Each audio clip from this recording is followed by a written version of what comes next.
A Napa guy knows not to judge a man by his car's multicolored paint job or absence of modern gadgetry. Who cares if it's technically old enough to vote and the windows are powered by the strength of your left arm? Your monthly payment is zero, and it'll stay that way. Because with over 400,000 parts and a little Napa know-how, you can keep anything on the road. She may not be pretty, but she's all yours. That's Napa know-how. Blog Talk Radio. Well, good early morning to you folks, and thank you for tuning in with me once again on a spontaneous edition of True Conservative Radio. And of course, I am your host, the man they call Ghost, and I want to thank you for tuning in with me.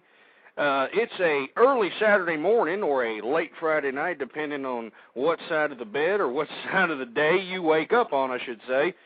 Anyway, folks, a lot of things have happened out here. You have a lot of, garbage going on. For instance, a lot of turbulence in the political world, a lot of garbage in the media.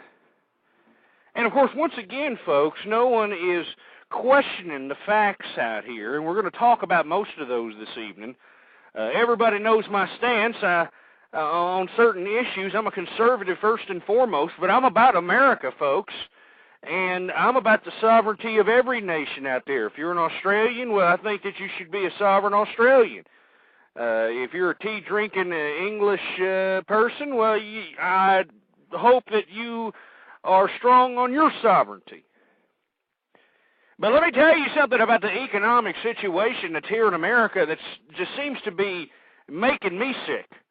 All right, because nobody seems to be talking about it, and on top of nobody talking about it, it's affecting everybody around us, and everybody keeps walking a blind eye on this tightrope. And I don't understand it.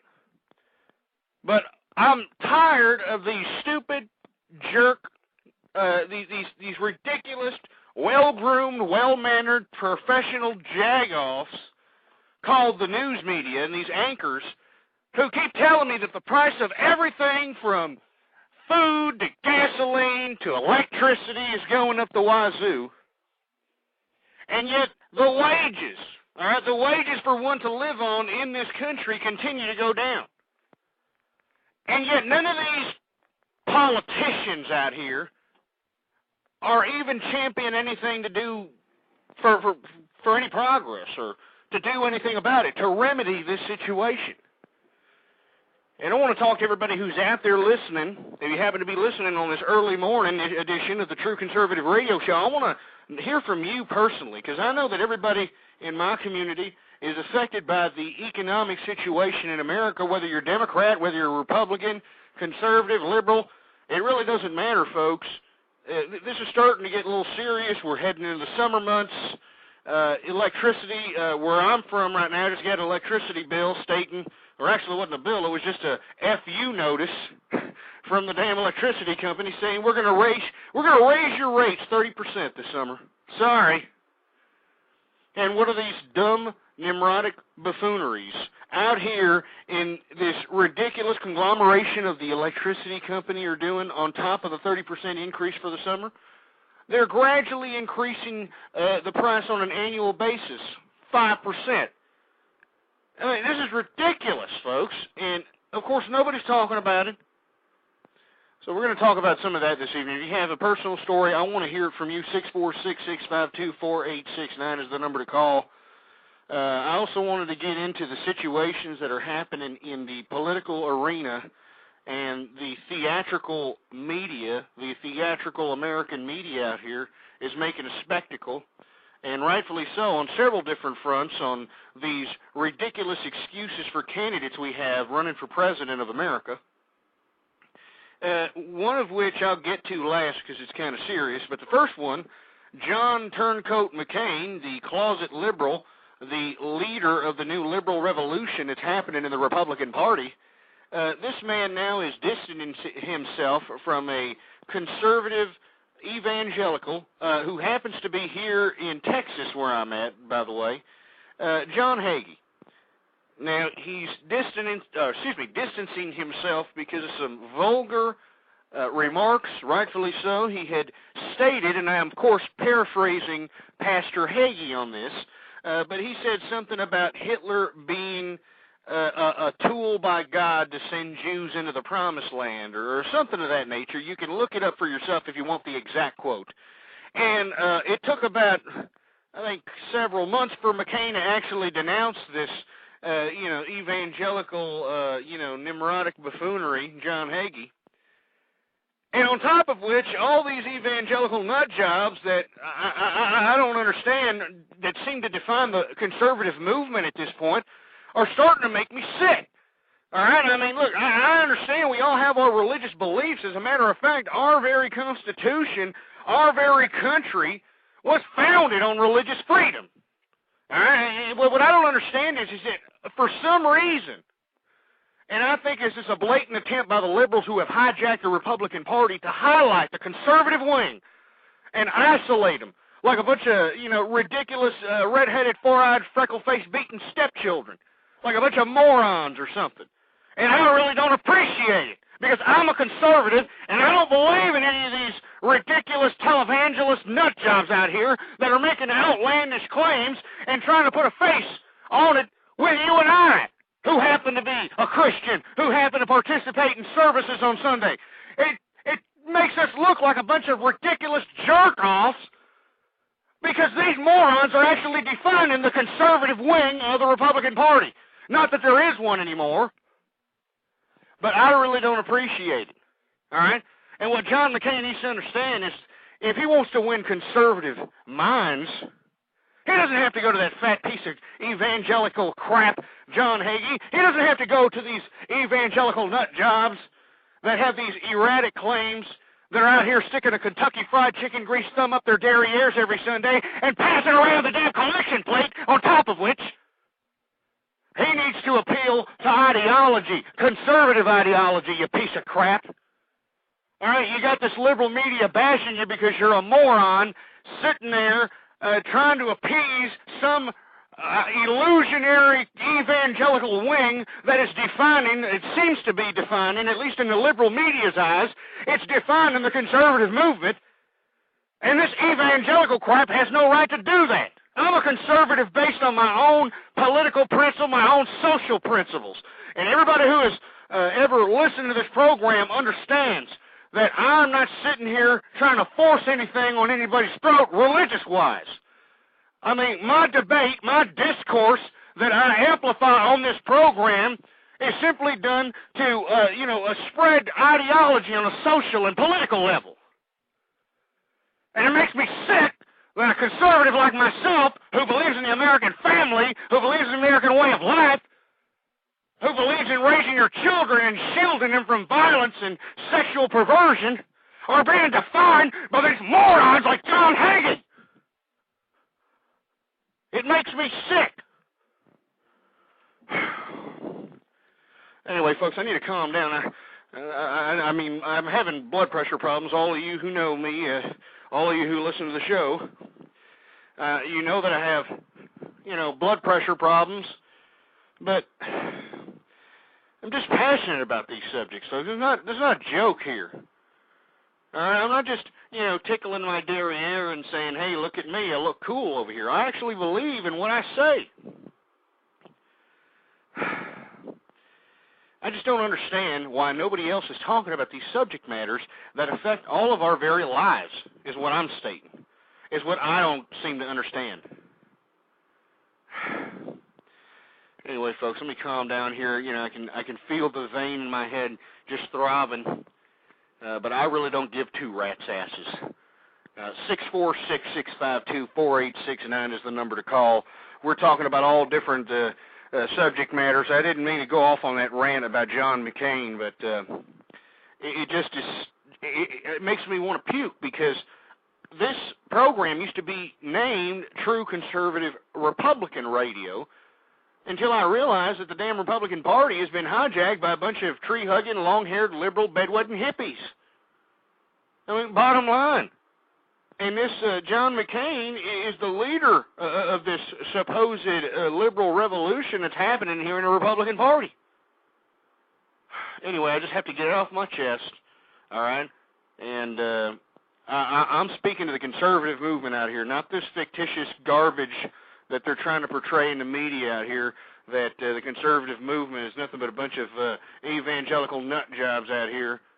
We're not, all right? We believe in the moral ethos based on a social principle that has been given to us by the geological record, by the records of anthropology. I can go on and on.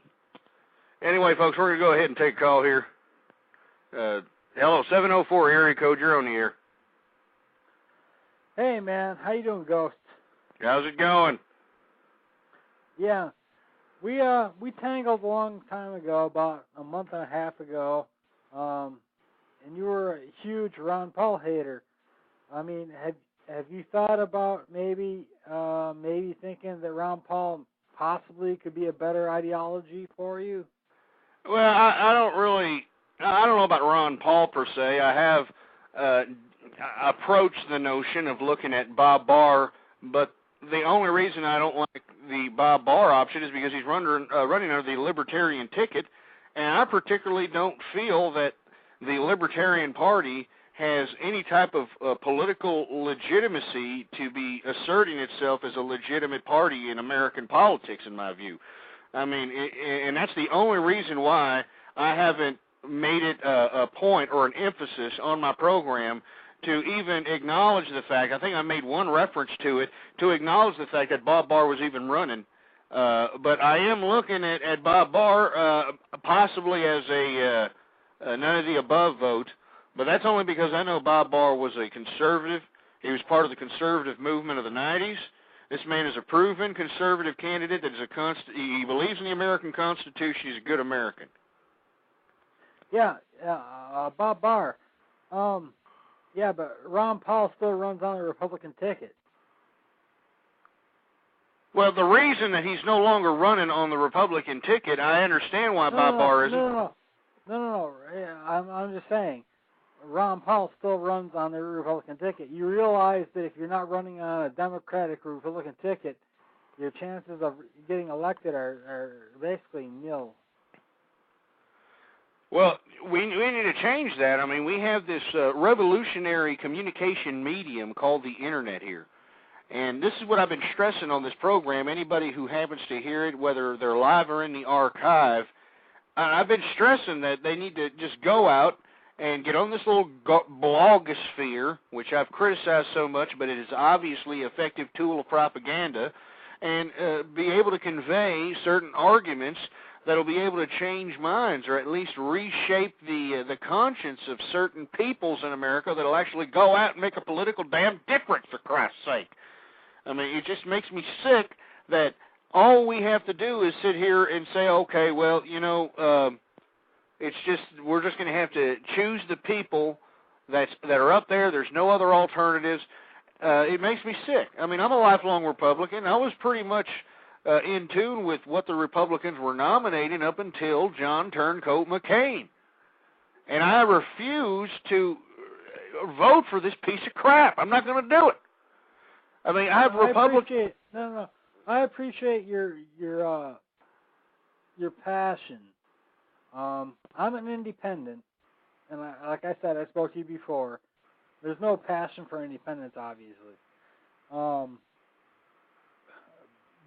But hypothetically, if you were an independent, what would you do in my shoes? Theoretically, what would you do if you knew? Because my standpoint is both parties I dislike.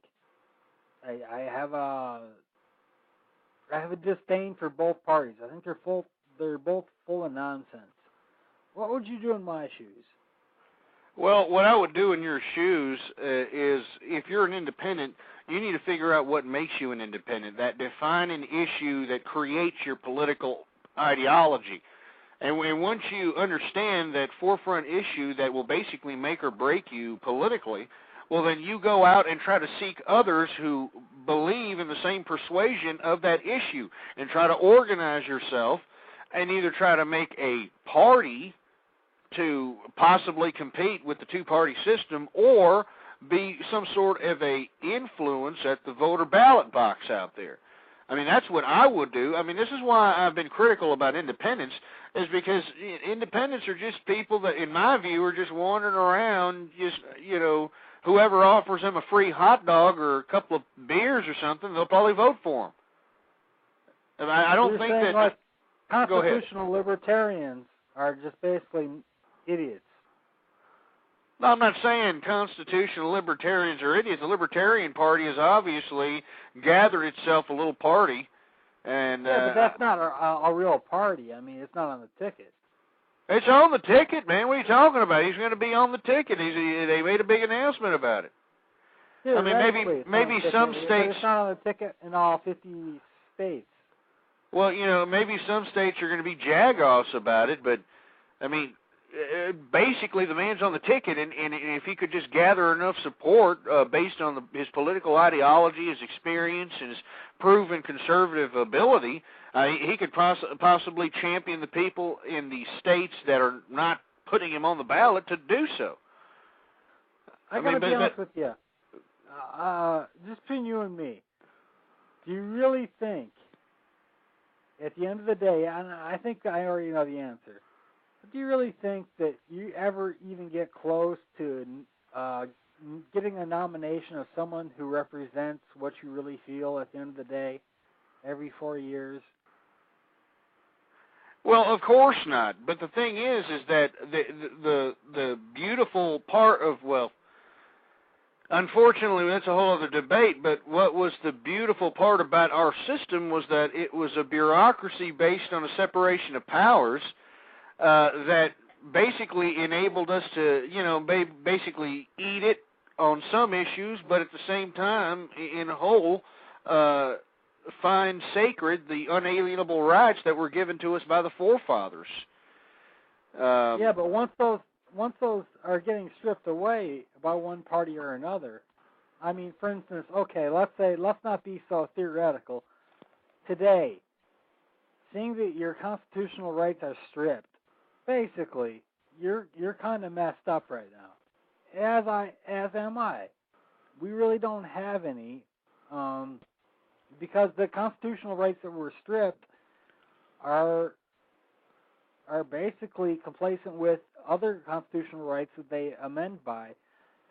So basically, coming from a standpoint of having no constitutional rights, whom do you vote for in a predicament that we're in? Well, I wouldn't say we don't have any rights. I mean, if you were arrested today, you could basically have your Miranda rights read to you. You can go out, get a lawyer, and fight it in a court of law. We run under a rule of law out here. I mean, if you're talking about some judicial orders, or not judicial, executive orders that were passed down by the president and granted. No, I'm talking about habeas corpus and so forth, and I'm talking about the rights that were stripped away under, you know, I mean, basically, if you read, you know, the rights that have been de-evaluated from us, there's really no. Well, which rights are you talking about? Which rights are you talking about? I'm just saying. Can you not speak right now? No, I can speak pretty well, actually. No, I'm saying, like, you can't, like, have freedom of speech, or... Okay, no, well, even freedom of speech, though, you have freedom of speech, but you have free speech zones, depending on what city you're in. And that's actually a very good point.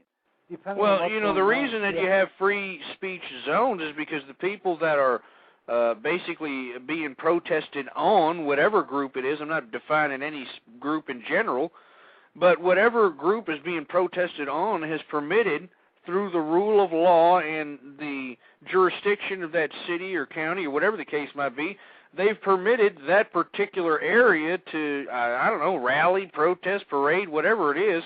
That's why there's protest zone. That's based on the rule of law, man.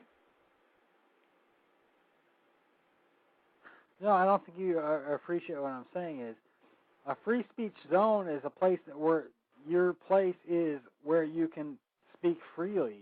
That's what I'm saying. I know what you're talking about. Okay. So you dignify the fact that that you comprehend the fact that at times there's only certain places where you have free speech. Well, look, what I'm saying is that the situations that you're speaking of specifically, these are specifically. No. You have to define what I'm speaking about. I'm just saying that free speech is. Look, I'm being able to say whatever I want. I talk a lot of garbage about politicians. I talk a lot of crap about the government, but still, I'm able to do so, and I like it. I like this country. I wouldn't want to trade it in for the world. I'm trying to figure from you, which I understand just as much as I am disdained about certain aspects of our bureaucratic government. I'm trying to figure out from you what exactly rights are being. I'll give you an instance. I'll give you this much. I understand that our constitutional rights are being tampered with. I mean, this hearing with the Supreme. How about let's say you and me are walking down the street to the Democratic convention, right? And we're saying, you know what, this is a bunch of nonsense. We're screaming, this is you're bringing on socialism, and all of a sudden we get clubbed in the head. Now, are we in a free speech zone or are we not? Well, you're speaking of isolated incidents that have happened in past that have been video documented. That's exactly what you're talking about. And not only that, you're bringing up generalizations. I mean, look, you can say what you want to say. It happens all the time. You're acting like these are isolated incidents. Let me tell you something. Every time the G8 meets, I see those protesters out there. They're burning crap. They're able to protest. They get media time. You're talking about the G8 conference? Yeah, I mean, you're talking about those types of scenarios, is what you're saying, right? You're talking about. No. I'm talking about every scenario where there's any governmental. I mean, you're acting like it only happens in the G8. What are you talking about? I protest all the time at City Hall every time they try to approach new damn taxes to put on us out here. Little city taxes. You're saying that your constitutional rights. I say I'm able to go in front of the city council and give them a piece of my mind once a week if I want to. You can too. I can call my chief of police. I can still do these things. The problem is not enough people are doing it, and that's why everybody out here is just walking around with a thumb in their poop chute. I find you to be an exceptional person because you're one of the few people in the whole world that has not found more discrimination against them for speaking their mind. I speak my mind every damn day. I don't know what you're talking about. No. It's one thing to do it on Blog Talk. I'm talking about in society. I'm saying you're one of the few people who've had less societal fucking confrontations. What are you talking about? Let me tell you something. I have had more confrontations in society to shake a damn stick at. I mean, let me tell you something. I'm not some little pussified fruity boy that you see walking around out here. I mean, if you sit over here looking at me cross-eyed, I'll first of all ask you what in the blue hell is your problem, and if you give me some back talk, I'm liable to give a backhand to the back of your damn grill to the point where I'll knock a few teeth out.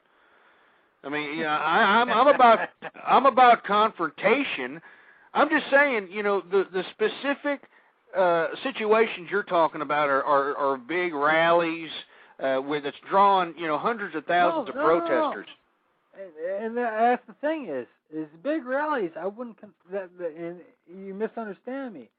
And here's the thing is, and that's the problem with this world. And that's the problem with America right now is they got to feel that they have to rally to make change. I'm not saying I don't want a world where you have to get 100,000 people to make a change. I want a world that someone can walk down their street and say, you know what? Something's messed up, and I want to be heard. That's the world I want to be in. Now, why can't you do that? Why can't you do that now? Look at your ass club. I mean, that's and you act like I'm being naive or ignorant. Well, what's unfortunate... I find that kind of offensive on your behalf. Well, what's unfortunate about... stupid. We need a rule of law. I mean, you're trying... You know what you're acting like? You're acting like one of those skaters that are pissed off because they can't skateboard in the park or something like that. No. That's what this is. Ghost. Okay, Go ahead. Ghost. Yeah, you can try to lower me down. I'm not trying to lower you down. I'm just that. simply that's the same logic we're dealing with here. Is what I'm saying. I mean, No. you're upset. No, what's your theory? No, what's your theory? My theory was, yes, you're always best in masses, and your theory was all of a sudden I'm a skater. So no, you continue. I'm saying your argument is on the same foundations as a skater trying to say, hey, why can't I skateboard here in the park or in a public area or something like that? Uh-huh. I mean, that's what you're saying. I mean, look, you can say what you want to say at any point. As a matter of fact, you've got ridiculous, filthy Ku Klux Klan rallies still happening in America under the legal jurisdiction of American, the justice system. Now, I say to you, if there's something that you really want to say, all you got to do is go to your city hall, file the permit, organize a group and just have a damn march about it. You can even call the damn media people. They'll go out there with a bunch of cameras and say, hey, look what happened here. Okay. I'm saying, without a bureaucracy, as a United States citizen, I should be able to express myself under the First Amendment. If I see something fucked up, I don't think I should have to file papers. Personally. Well, you can. I mean, what exactly are you proposing? I mean, you're generalizing your grief or your beef here. No, I'm just saying, as a form of expression, you know what I'm saying? I'm not a fucking Klansman. I'm just saying, hey, as a person in the United States, I can walk down the street and say, hey, I like this, I like that. You know what I'm saying? And you brought in the skater thing. I don't, whatever. I used to be a skater, 15 years ago. Okay, you nailed me. Somehow you read that through my voice. No, listen. All I'm simply stating is, look, you can do what you want to do, man. I mean, you can go out and you can go ahead and But stand that's the point, though. That's the point, Ghost. You can't do what you want to do. In what reference are you talking about? You said it out loud. You said, well, you got to get documentation if you want to be a Klansman. You can go get documentation to say, well, you're permitted to do this and this and that. And you're right. You were right. Exactly. What's wrong with that? Nothing. All I'm saying is... Are you drunk? Have you been drinking, sir? No. Okay. I'm just trying to get. I don't understand what you're getting at here. I mean, we still have the freedom to do what we want. I mean, don't get me wrong. I'm not going to be ignorant of the fact that we have certain rogue elements of our government that are trying to relinquish those unalienable rights that were given to us by our forefathers, and they're starting to relinquish those rights from us slowly but surely. But you're making it seem as if we're in the damn Gestapo or something. So you're saying to me that you don't feel that your rights have been alienated in the last 5 years at all? Well, sure, I could name, some minor things that are of my personal persuasion, but as far as me being able to speak, I'd say whatever in the blue hell I want, I mean, as far as going out, I mean, I'm unhappy with the economic situation that seems to be flourishing in our present-day society. Well, that's inevitable. I mean, yeah, but what I'm saying is, you realize that at any point in time, everything you do and say is under suspicion, and you're okay. I don't understand. I really don't understand what you're talking about, man. I mean, I'm sitting here, I'm saying all kinds of crap. I mean, if somebody's looking over at me and saying, hey, you know what, we got to take a look at this guy, well, you know what, they can, wax their carrot, because I could really give two rats' asses. I mean, don't you want to be heard? I mean, you're sitting here talking about how you want to be heard, and yet you're talking about people listening to you. Well, no, I think that's primarily two different ideologies. One is being out, going out and saying, I want to be heard. One is listening, no, that's not what I'm talking about, though. I mean, look, man, I understand where you're coming from, okay? I will be the first to acknowledge that, this government of ours is a bunch of horse crap right now. It's just garbage. But that's because the American people have fallen asleep at the wheel. All right, this government was made by the people for the people. That's all you had to say. I would agree with you if you just said that from the beginning. Yes, I agree. And all we need to do is just organize ourselves, once again, get ourselves a little bit more politically inclined, so to speak, so that we can participate in the process. You can participate in the process, man. I mean, you can go out. What's the issue that puts a boil on your ass? Politics. No, well, there's a single issue that defines you. No, what's that actually, issue? No. There is no single issue. There is. Okay, well, look. There is a single issue. That defines you as a person. I mean, no, do you? Okay, look it this way. You say that as no, there really isn't. There is. I'm a constitutional libertarian. So a lot of them do. I mean, there really isn't one button.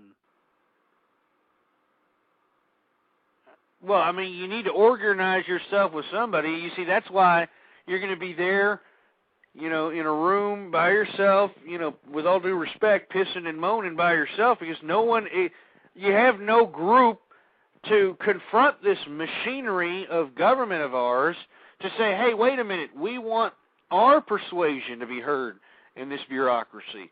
I mean, that's the only way that this system can be changed, and it can be changed. There's empirical evidence based on the civil rights movement of the 60s that shows that if you have enough public and general American populace upheaval, that eventually the government will crack and fall in line with whatever the American public is really anesthetized about, if you will.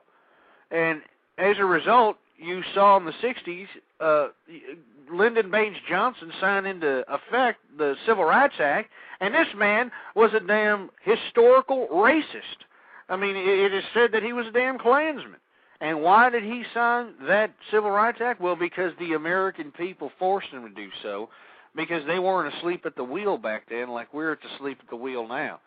And I think that's what you need to start, maybe pointing emphasis or getting that energy of yours and focusing it on, is going out there and talking to people and trying to tell them to talk to people and pay it forward.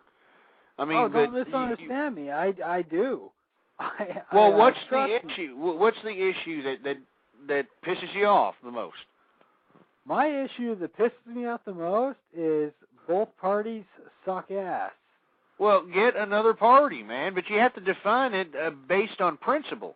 Without principle, you're nothing, man. You're an independent that's by yourself playing with your pecker shaft, man, with all due respect. No. I don't think you're completely. I think you're right, but I don't think you're completely right. And here's why. All right, because I got a feeling you're going to vote Republican. I'm not going to vote Republican, man. I will be, not in this presidential election. I will be damned, man. You know what? I just want you to know. Are you going to vote independent? I'm not voting. Are you not going to vote? Now, you're not going to vote. Now, let me explain something to you that I have been explaining on here all along on this program, okay? Mm-hmm. I am not going to vote for any of these pieces of crap that this government is actually trying to shove down my hole out here, all right? Right. When this damn program started, it was true conservative Republican radio. Now I am seeing, and it's flourished, it's out in the open out here, that the liberal revolution has basically influxed itself inside the heart of the Republican Party. And you saw it in the damn Republican primaries or in the Republican coming up for nominations. They were isolating Duncan Hunter. They were isolating Fred Thompson, true conservative options out here. They were isolating them, not giving them the media coverage, making them look like a bunch of buffooneries out here. And you see, I will not vote for John McCain. I will be damned if I vote for John McCain. I would vote for Satan before I'd vote for John McCain, vote for Barack Hussein Obama, or Hillary Rodham Clinton. I'm not going to vote for any of these people because just the very thought of them makes me want to puke. So the bottom line is, and I don't mean to get so upset about it, the only reason I'm upset is because here I am, I'm a person that actually believes in this process, this Constitution, this bureaucracy of American government. I actually believe in this. And the unfortunate part about it is I'm not going to be able to participate in it because I don't like these pieces of crap. So, in short, I'm not voting for any of these people. None of them. Okay, Ghost. All right. We finally found common ground. It took months. Well, yeah, well, you know, I think this is ReadyWorks, right? Yep. Well, the reason, I mean, at the time... You don't have to explain. No. Here's the thing is, you don't got to explain it. I understand where you're coming from. And, yeah, I get it. But the thing is, we're not alone. The problem is, where we go. Well, I have no idea. I mean, all I can do is, you know, contribute what I can, and, you know, get on these little blog talk radio shows. Other people may be better writers, and, you know, go out and do some writing. You know, go out and try to have conversations with people in social arenas. I've advocated on this program that if you're ever in some sort of a social gathering of some sort, and, you know, you hear some ridiculous blowhard giving some sort of a factual information when you know it's an opinion and it's absolute horse crap, call them out on it. Make them look stupid. We've got to end this ignorant age we are slowly progressing in. I agree wholly. I swear to God I do. I mean, it makes me sick. Like I said, the first time I spoke to you, I was completely Ron Paul, and then you beat me down quite heavily. And personally, I still think that theoretically he would do more good than harm at this point. I disagree with that, but we don't even have to debate that at this point. Yeah. You know, it is what it is.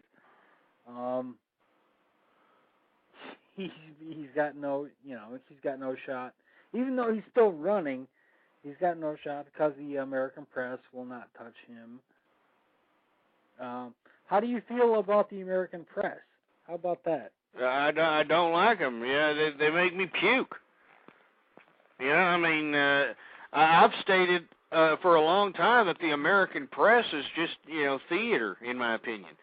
I mean, you have the day and age of the Internet now where there are millions of outlets to obtain one's information and news gathering. And what I don't understand is, you know, instead of utilizing this great gift of the Internet by attempting to educate yourself and enlighten yourself and to keep yourself up to date with current events, you got these morons out here becoming sexual deviants, anesthetizing themselves with pornography and, you know, becoming subjects for Chris Hansen's To Catch a Predator, for Christ's sake.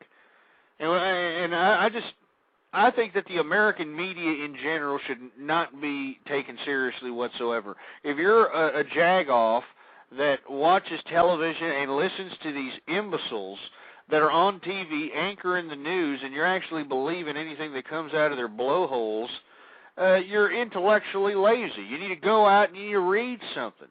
That's the problem nowadays. You know, nobody's reading anymore. Nobody's doing anything. Nobody's participating in the political system. Nobody's trying to enlighten themselves. All everybody's doing is just, you know, wondering what animal is on Paris Hilton's dirty crotch. I mean, that's all we're worried about out here. Well said. Where do you think is the one place where you can get good information, theoretically? Where's the one clean, without disinformation, where's the one place you can find information politically? Well, you know, I read all kinds of outlets. I don't really go to one source in general. I attempt to read certain user content generated sources. I also go to independent magazines and other news periodicals that are the borderline's independent on just giving you the crux of the matter and that sort of thing. All you can do is just search and scour through the internet and hope you find some stuff, man. I mean, that's basically all you can do. That's what I do. That's what everybody should do. No, I agree. At the end of the day, it's just kind of like you almost have to form your own information matrix where you hope that there's certain things that are good, certain things that are bad. You know, I mean, you almost have to... There's no one source anymore you can trust. Well, true. Is that correct? But, you know, you got to, you know, be able to use your own rational thinking to go out and deduce what exactly is valid out here. I mean, it's not hard to do. I mean, it just takes some rational thinking. That's all. You got a lot of crackpipes out here, you know, believing, you know, that they could sell ice to Eskimos. But, right. I mean, it's just moronic. I mean, you just got to have your own conscience to be able to direct you in the right direction to information, news, and one's own personal perspective. And that's what I attempt to do, and that's what I hope everybody attempts to do. I know there's not that many people doing that in this day and age, and that's because of the dumbing down of America. But yeah, that's a definite... no matter what we disagree on, I agree on that. There's a willfulness to make us dumber. Yeah, and I agree with you there, ReadyWorks, and we're going to go ahead and you know, cut this this conversation short, if you will. All right. Hello. Well, I guess he hung up. Well, ReadyWorks, I want to thank you for calling in, and appreciate your commentary. I wanted to move on to other subject matters, and I wanted to thank you, ReadyWorks, for bringing up, or having me bring up the subject matter that's really near and dear to my heart outside the American family, and that's the dumbing down of America.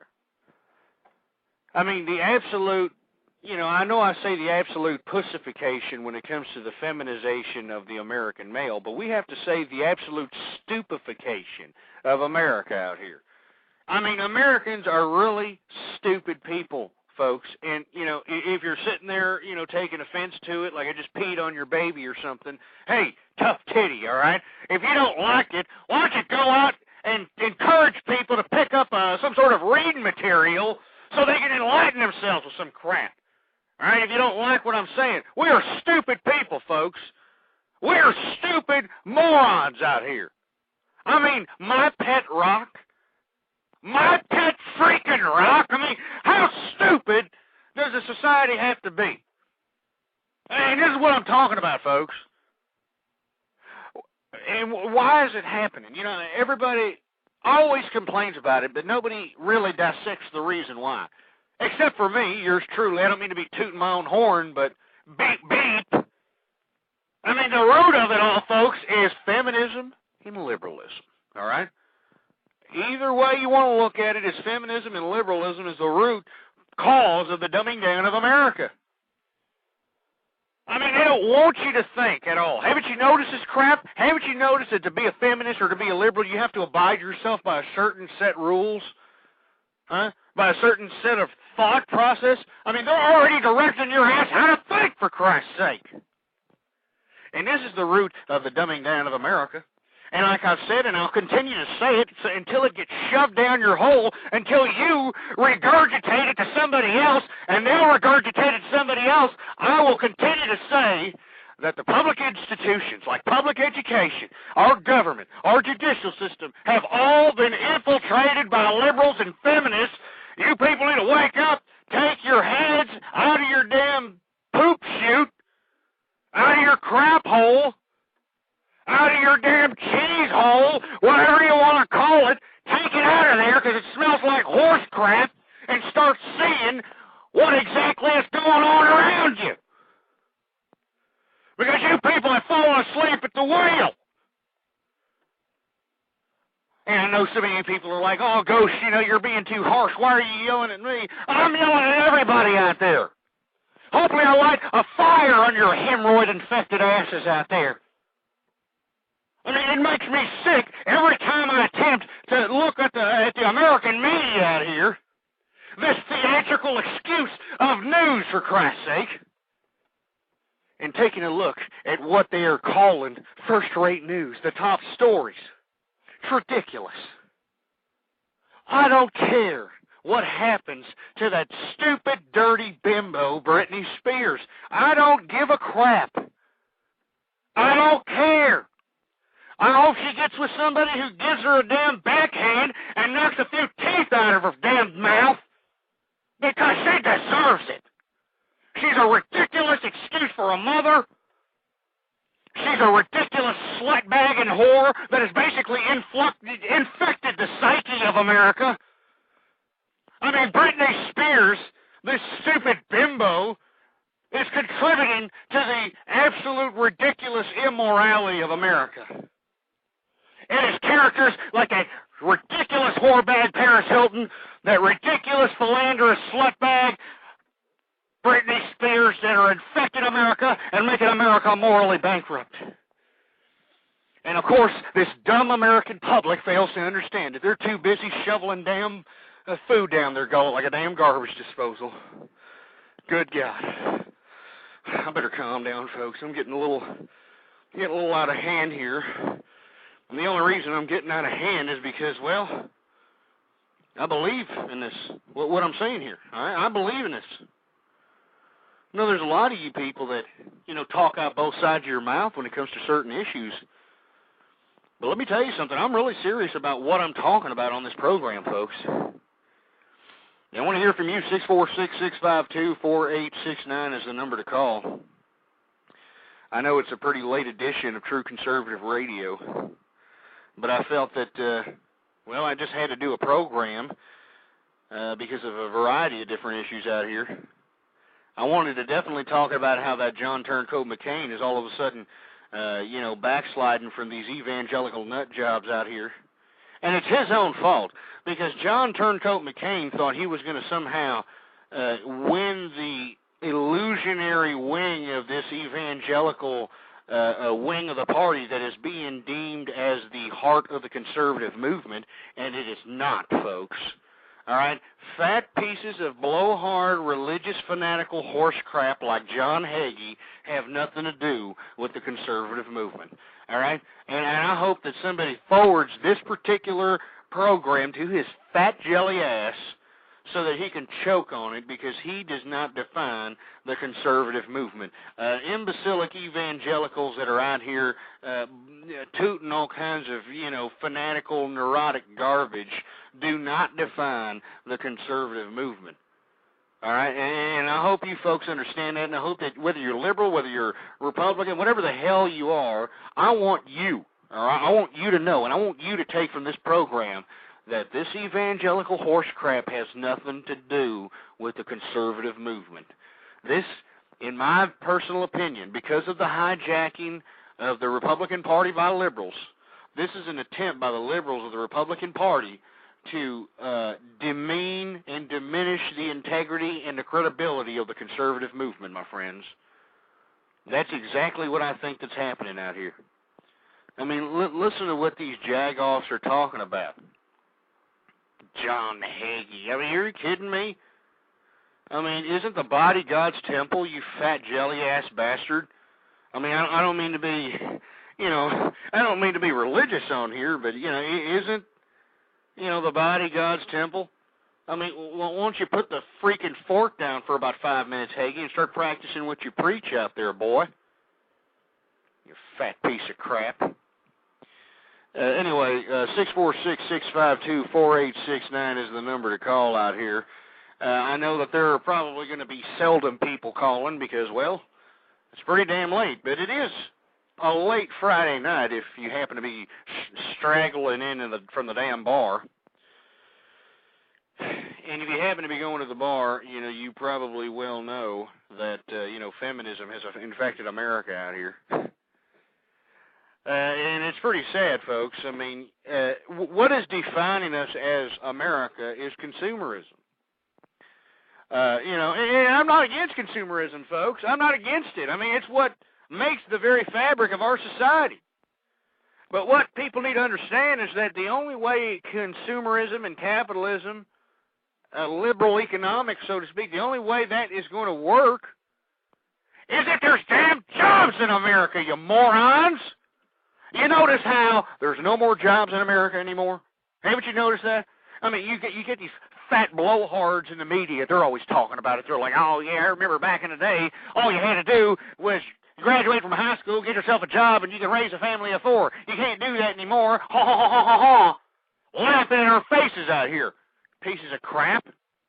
Why is there no jobs? Because let me tell you, folks, and this is why you need to take your damn head out of your ass, because let me tell you, the corporate interest, all right, corporate America, they have the finances to influence your government, all right?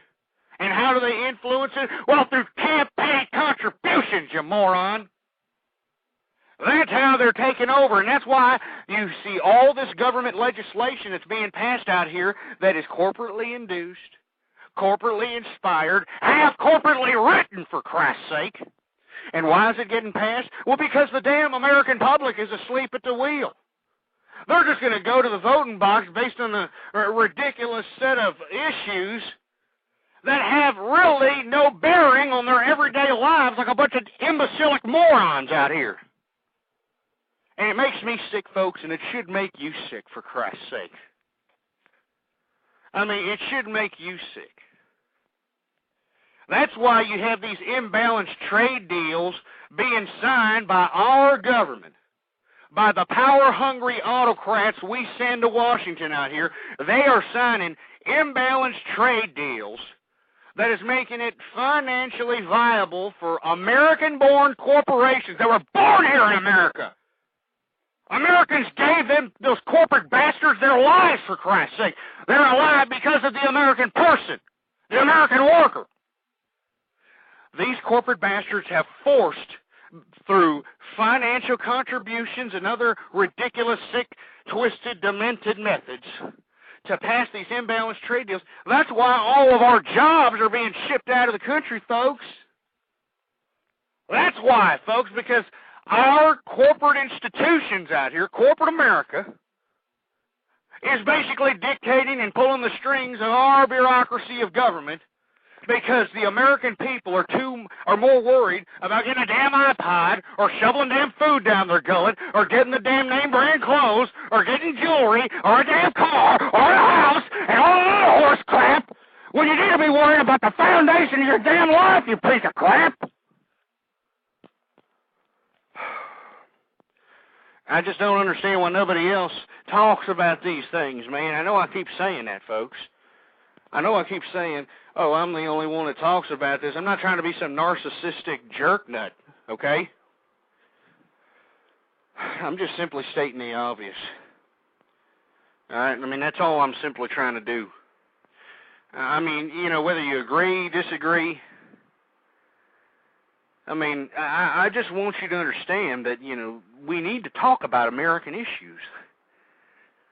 I mean, we need to talk about issues that are going to affect you and I out here. And this economic situation is one of them.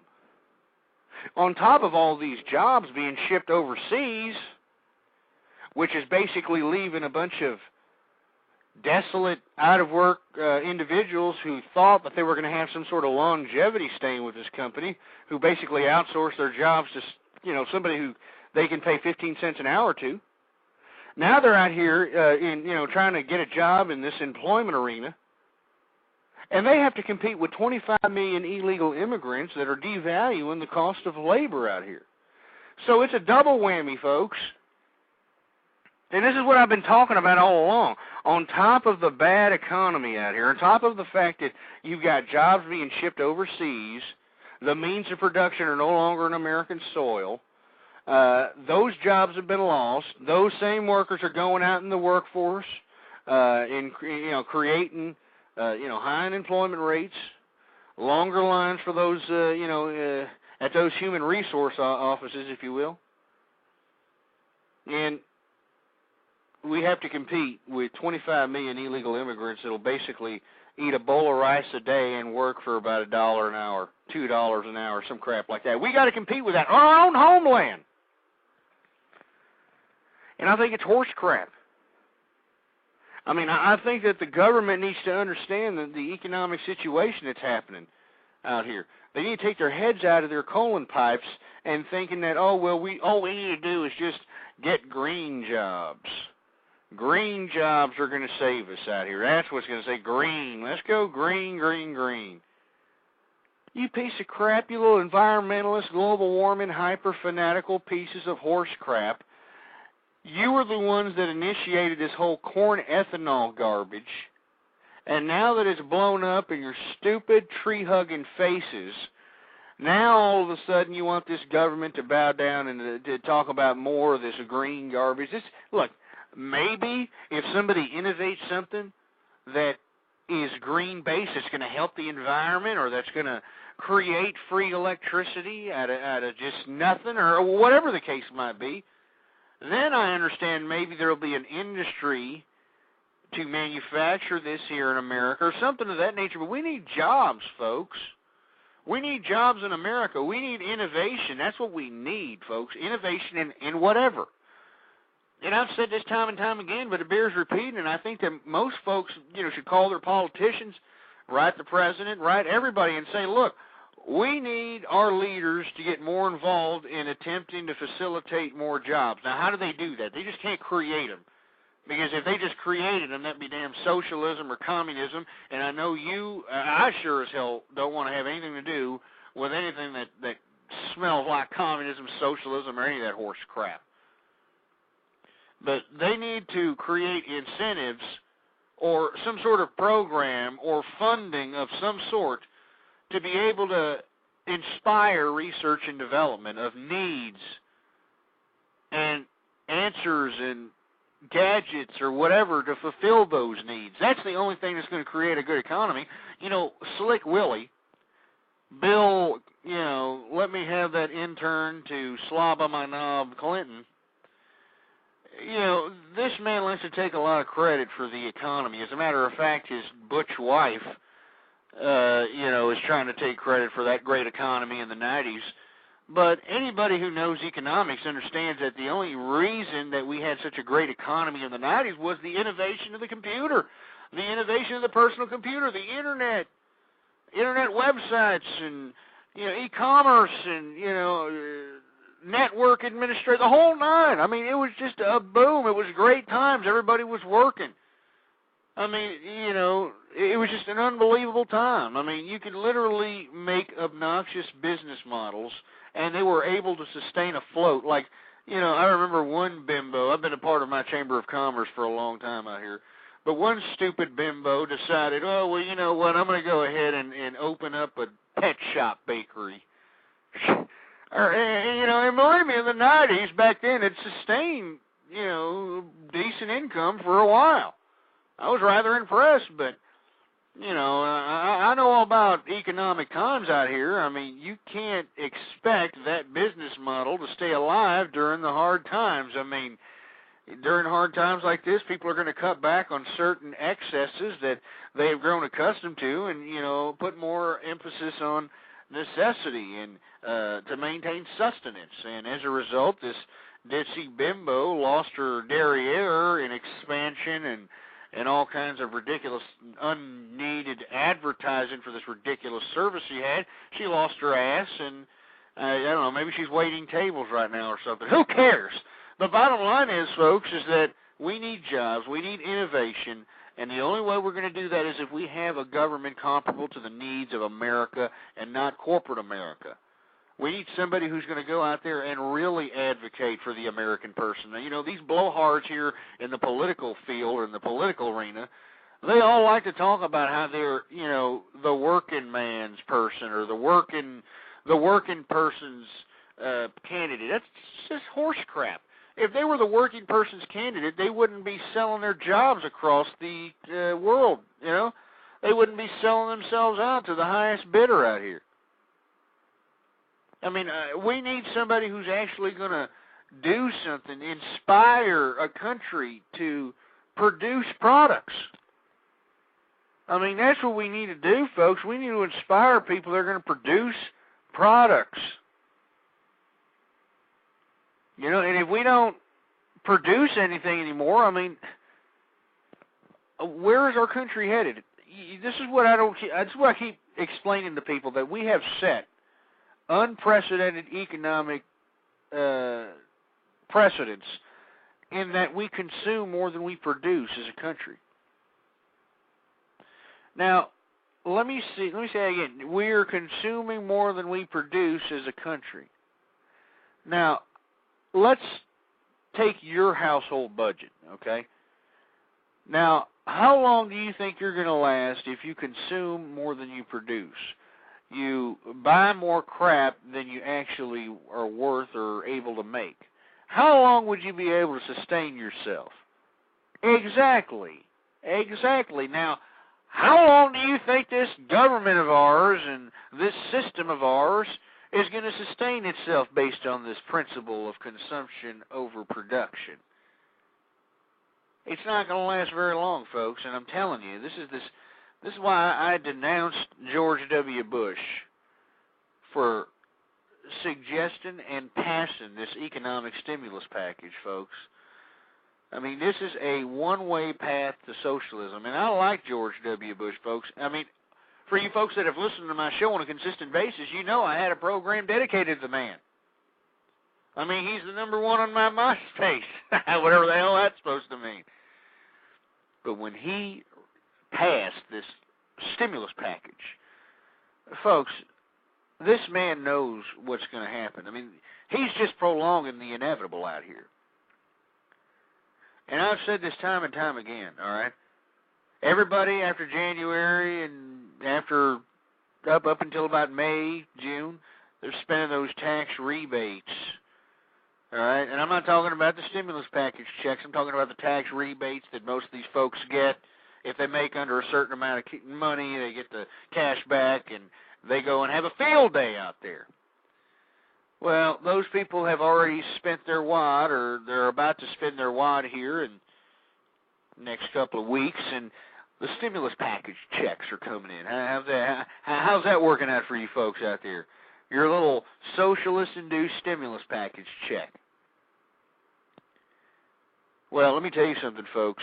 All this little tax rebate stimulus package check, it's going to sustain us. Don't get me wrong. I mean, you're going to see economic growth by August or September. I guarantee you're going to see economic growth in August or September. And you see, you're going to have all the business channels. You're going to have all the business morons, like in the business sectors of, whatever news organization you decide to get your news gathering from. They're all going to say, oh, look, we're finally growing. We're out of the recession. All this horse crap. And that was artificially induced by the tax rebates and the stimulus package checks, folks. So what's going to happen? Well, it's going to have this artificial growth in economics, and there's going to be more jobs by the holidays because, of course, holidays, everybody's supposed to go out and spend. And I'm telling you, the media is going to go out and they're going to make you feel so comfortable that we're out of the recession, everything's great. And let me tell you, after this coming Christmas, it's going to be the last good Christmas that a lot of people in America are going to have. Because, folks, we got 1 in 4 homes being foreclosed in America. Okay? I mean, unemployment rates going through the wazoo out here. Wages are going down. You've got a deficit that is being incurred by this government, by both wars, the Iraq and Afghanistan wars, that have basically produced nil when it comes to the whole supposed war on terror, okay? I wasn't against these wars, but we're losing the battle of ideology, like I've stated in past shows. I understand why we needed to go into the Middle East. I understand that this is a battle of ideology. I mean, Islamic fundamentalism was probably the only alternative source of rule of law and social theocracy that could have challenged democracy. And I understand that we needed to go out in the Middle East and we needed to assert democracy in this region so that Islamic theocracy, Islamic fundamentalism, Islamic fanaticism takes doesn't hold these people from bondage, or in bondage, I should say. Islamic fanaticism holds these people in the Middle East in bondage, and they anesthetize these people since the day they're born. That if they go out and strap bombs to themselves, kill themselves and as many Westerners as possible, that they're going to win some sort of religious significance in the afterlife. And I was completely for Afghanistan and Iraq, and I understood that this was a battle of ideology, but we're losing, folks, in my opinion. We're losing the battle of ideology, in my view, folks. On the contrary, we're losing the battle of ideology and emboldening Islamic theocracy at this point. And it's sad. I don't want to admit that. But we need to admit it because these wars, in Iraq alone, we are spending $15 million an hour in Iraq. $15 million an hour. And I don't understand what it's producing, folks. I mean, the deficit that is incurring by us being in these wars is degrading the integrity of the American currency. I mean, don't you understand that the integrity of the American currency is being compromised by all the debt we're incurring out here, you bunch of morons? I mean, that's what concerns me. And what I don't understand, and why nobody else is hooping and hollering about this, why we're not pressuring our politicians, you and me, all right, why we're not going out and pressuring our politicians to force this ridiculous excuse of our Iraqi parliament to either get that oil that they have underneath them, which is the second largest oil deposit in the world. Why don't they either take that oil, sell it in the world market, and give us our debt that we're incurring? Start paying off slowly but surely your debt for us liberating your asses, all right? And if not that, why aren't we demanding from our government that they insist on the Iraqi parliament to either do what I said previous or actually give us the oil free of charge? And, of course, we'll go ahead and chop off a little piece of the debt. Something of that nature, folks. Why aren't we talking about these issues here? I mean, we're the ones paying for this war. How come we're not reaping any kind of benefits? It's just perpetual tragedy with no type of treasure whatsoever. You know how they say blood and treasure? There's a lot of blood, no treasure. And I don't understand why nobody else is hooping and hollering about this. It's the debt that's being incurred by these two wars that's degrading the integrity of our money, man. The only thing keeping our money alive is our faith in it, folks. The belief you and I have that when I give you $1, you're going to exchange it for whatever good or services that you're producing. That's the only thing keeping it alive. Because the rest of the world isn't stupid. They're out here using euro dollars out here. I mean, I remember a day when the American dollar was the universal standard in currency worldwide. I mean, you could take yourself out, an American president out of your wallet, and no matter what ping-pong-pow language or culture or part of the world you were in, they would accept that American money. They're not doing that anymore, folks. It's euro dollars, because the euro has this so-called better integrity than the American currency. And I find that rather convenient. But what I'm saying is, folks, is we need to, put our damn politicians on notice, in the ballot box, folks. This is why I always tell people that are independents or that are out there kind of wandering around like, a bunch of half-brained morons, thinking they're political because they read a couple of magazines, but they're not actually participating in the political process. Remember, folks, this was a damn government made by the people for the people. That means you have to participate in it, you dumbass. That means you have to get up off your fat ass, all right, and put the freaking fork down for about 5 minutes and go out and read something. Go out and understand what's going on in your government, what the people that you're sending to Washington that are making decisions for you, for me, what they're doing, why they're doing it, what's motivating them to do that, what's motivating them to vote certain ways, what's motivating them to pass certain bills, What's motivating them to do this crap? And if it's not the American general public that's motivating him to do it, well, he or she needs to be thrown out of office like the scumbags they are. And this is why I tell everybody out there, whoever's within the sound of my voice, I challenge you, please participate in your damn political system, for Christ's sake. Call your congressman. Call your damn senator. Do something for yourself. And do something for this damn country, for Christ's sake. We're falling down the tubes because you're asleep at the wheel. You're worried about that dish-rag whore, Paris Hilton, before you're worried about your country. You piece of crap. And I know that everybody's out there saying, well, you know what, Ghost, you're a little vulgar. You're a little vulgar. You're out here, kind of screaming out your mind. The reason I'm screaming, folks, is because everybody's a stupid moron, and they're not going to wake up otherwise. They're not going to wake up unless they hear somebody that actually feels and believes in everything he says. That these principles define him as a human being, define him as a person, as how they view society. I don't understand why. I just don't understand why people aren't taking their heads out of their goddamn asses. I just don't understand why, folks. I don't know, man. Anyway, folks, 646-652-4869 is the number to call here. I'm trying to catch my breath. But the only reason that, I'm getting so worked up is because, like I said, folks, I believe in what I say, man. And it seems to me that nobody gives two craps about principle. Nobody could give two craps about principle out here anymore. Nobody gives a crap about morals anymore. As a matter of fact, nobody gives a crap about thinking anymore, for that matter.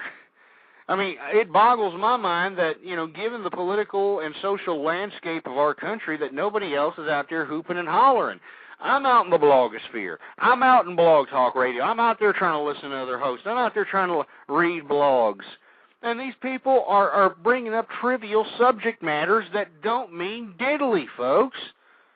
They don't affect your life. They doesn't affect my life. I just don't understand why nobody else is talking about these subject matters, man.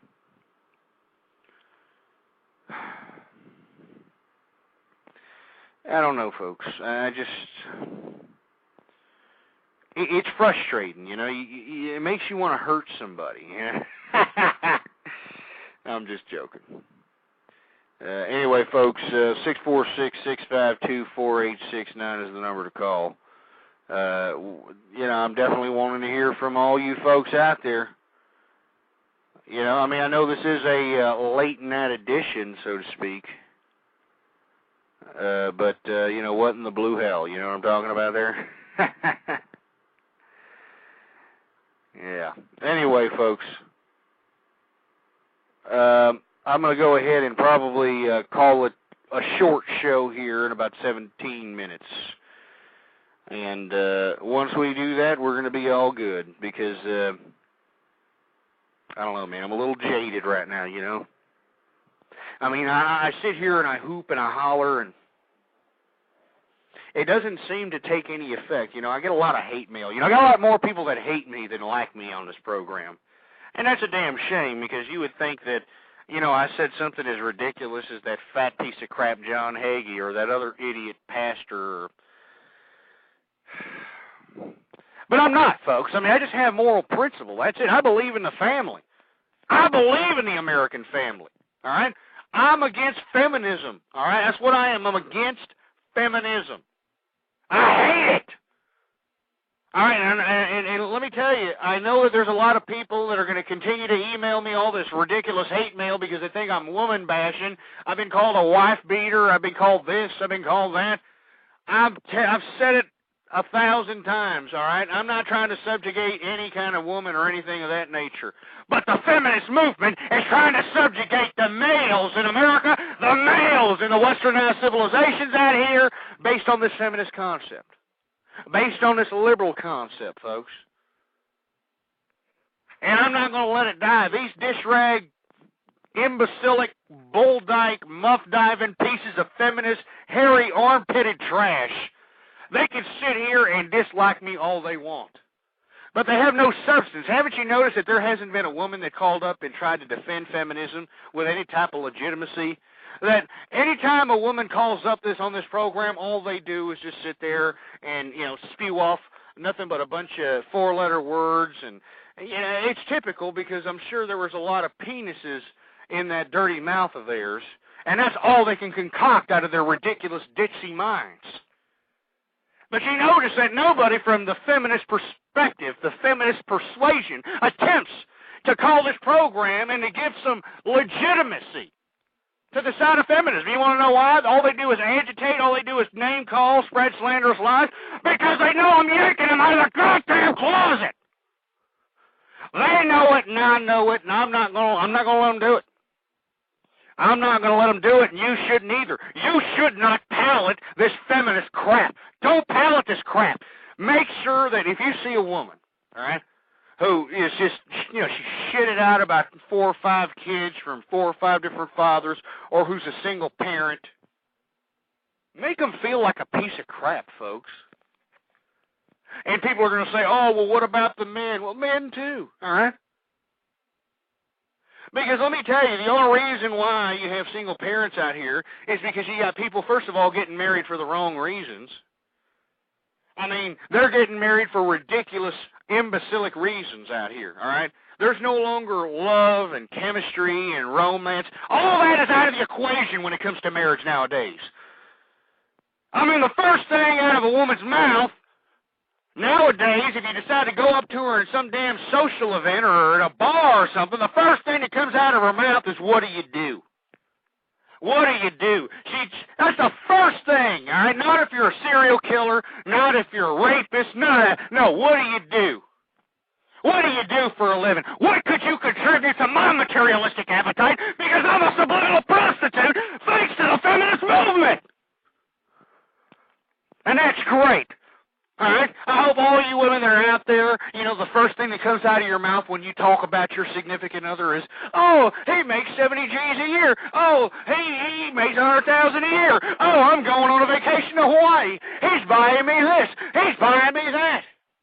You're a goddamn subliminal prostitute, whether you want to admit it or not, you stupid, dumbass whorebag. I mean, why don't you just face up to it and say, look, I'm a prostitute. I have more respect for prostitutes, folks, than I do for most of these women out here in modern America, in modern Western civilization. I have more respect for prostitutes because they're not BSing about it. They're not BSing about it. They'll be anything you want as long as you're paying them, all right? At least they tell you up front. And this is why there's divorces out here, folks, because people are marrying for the wrong reason. That's why when you see some broad who's a single parent who's trying to win your sympathy and pull your heartstrings and say, oh, I had it bad. It was your fault, you dirty broad. You should have been a little bit more responsible before you became a mother. You should have been a little bit more responsible before you let some man penetrate you and impregnate you. But responsibility seems to have gone out the window in America. And I just don't know what to say, folks. I don't know what to say. Anyway, folks, we got about 11 minutes left on the program. I understand that this was supposed to be a 120-minute program, but let me tell you something, man. I'm getting drained out here. I don't know if it's my high blood pressure or what it is. But it seems to me that, every time I come up on here and just, I crunch my fist up and just want to break something. You just break stuff because it's mind-boggling to me why nobody else is seeing what I'm seeing out here. all anybody has to contribute most of the time when anybody attempts to call my program is nothing but a bunch of malarkey. Nothing but a bunch of proverbial malarkey that has no substance to it. No substance whatsoever, folks. I mean, I'm jaded right now. You understand what I'm saying, folks? I'm jaded. I mean, I want to start breaking stuff, but I just don't seem to have the energy to do so anymore. I don't know. Maybe I should do like everybody else says here. Maybe I should just accept it. Yeah? Maybe I should just accept the fact that, hey, I'm an old bag of bones out here. I mean, I'm not going to see the ripe, feminized society that I dread so much, that I keep talking about. I mean, maybe I should let it happen. You know, maybe I should just stop worrying about it. Stop letting it affect my life, if you will. I mean, because it is affecting my life. I mean, I'm very passionate about this subject to the point where, I mean, on top of it, giving me high blood pressure, I can feel acid churning in my abdominals. I mean, I can feel it. I mean, it's burning, my intestines, for Christ's sake. And the reason is because I'm passionate about these subject matters, folks.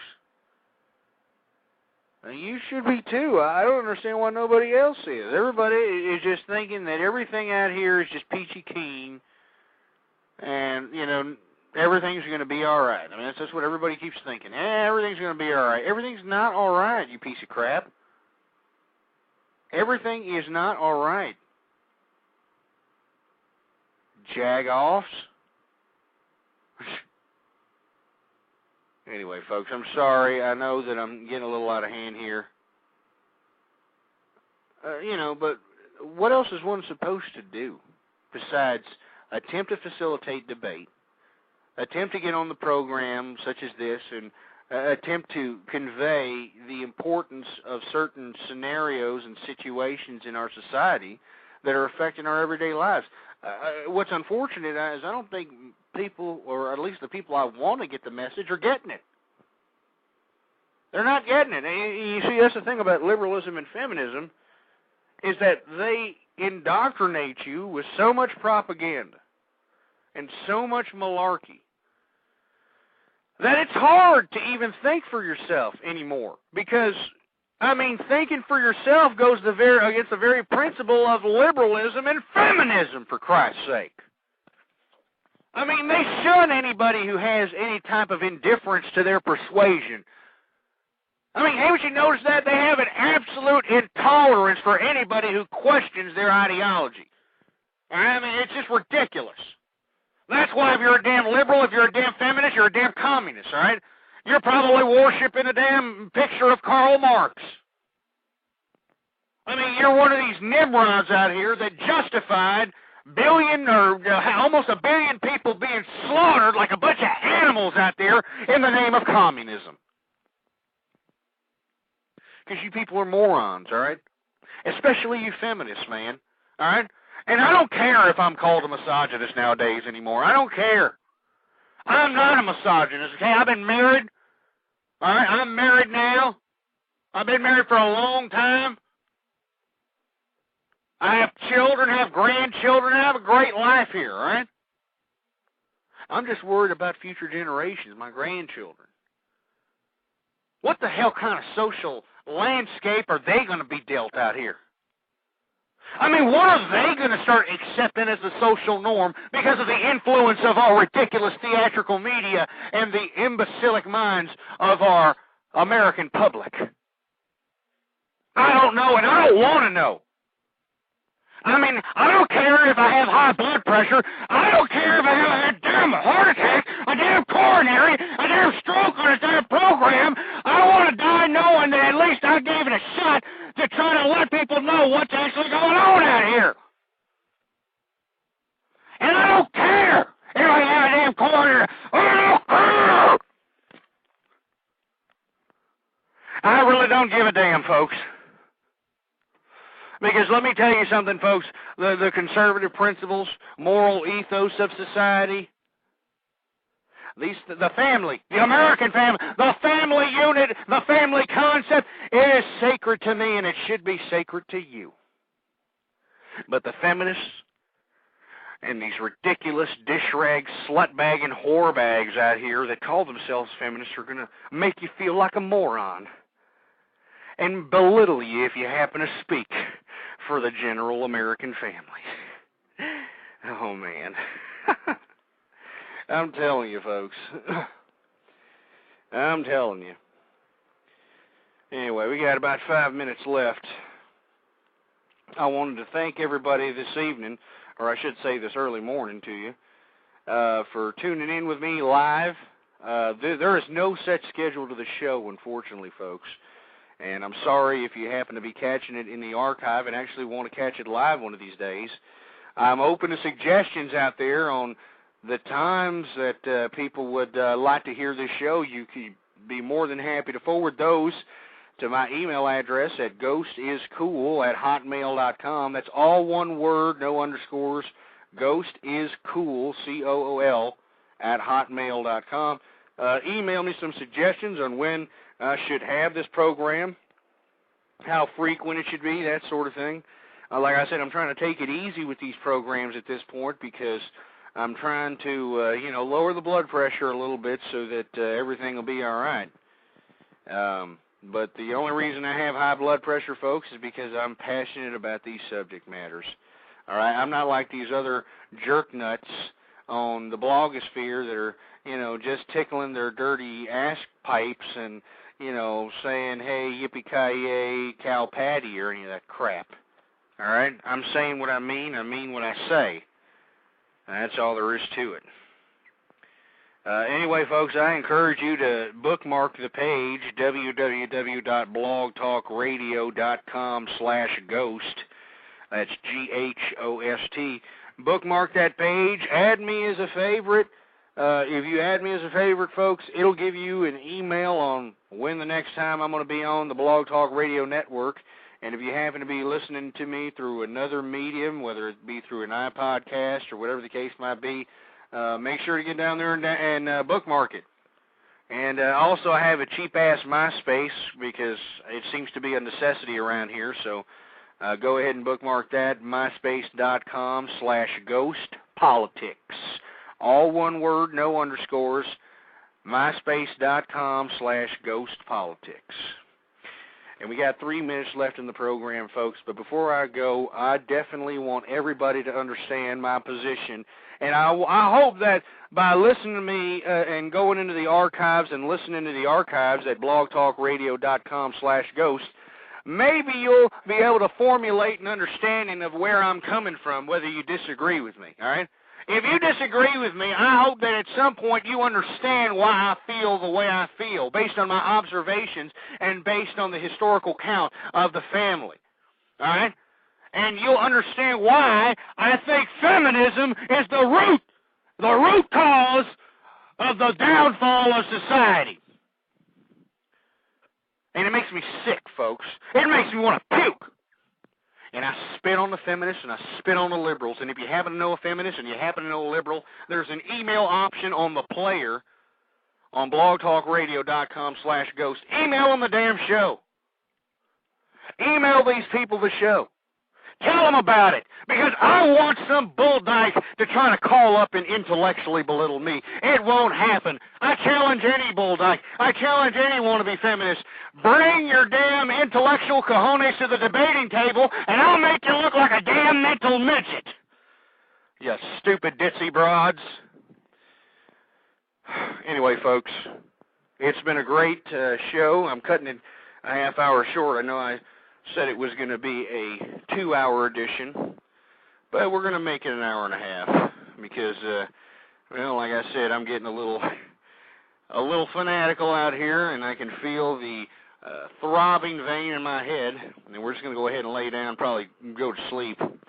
But I encourage you folks, blogtalkradio.com/ghost, hook me up with a bookmark. And try to spread the word out here, folks. I mean, I know it's kind of hard to tell people to listen in when I'm kind of erratic on my schedule, but whenever you're not doing nothing, check out the archives, man. We have great times just like we had this evening, or this morning, and we have them all the time. I encourage you. Anyway, I thank you all for your support. I appreciate it. Be on the lookout for the next live show, and hopefully you can catch it. If not, check us out in the archive at any time, folks. Anyway, I appreciate your patronage. Thank you very much once again from the bottom of my heart. Anyway, long live the conservative movement and death to feminism. Thank you very much once again, folks, and I'm out. A Napa guy knows not to judge a man by his car's multicolored paint job or absence of modern gadgetry. Who cares if it's technically old enough to vote and the windows are powered by the strength of your left arm? Your monthly payment is zero. And it'll stay that way. Because with over 400,000 parts and a little Napa know-how, you can keep anything on the road. She may not be pretty, but she's all yours. That's Napa know-how.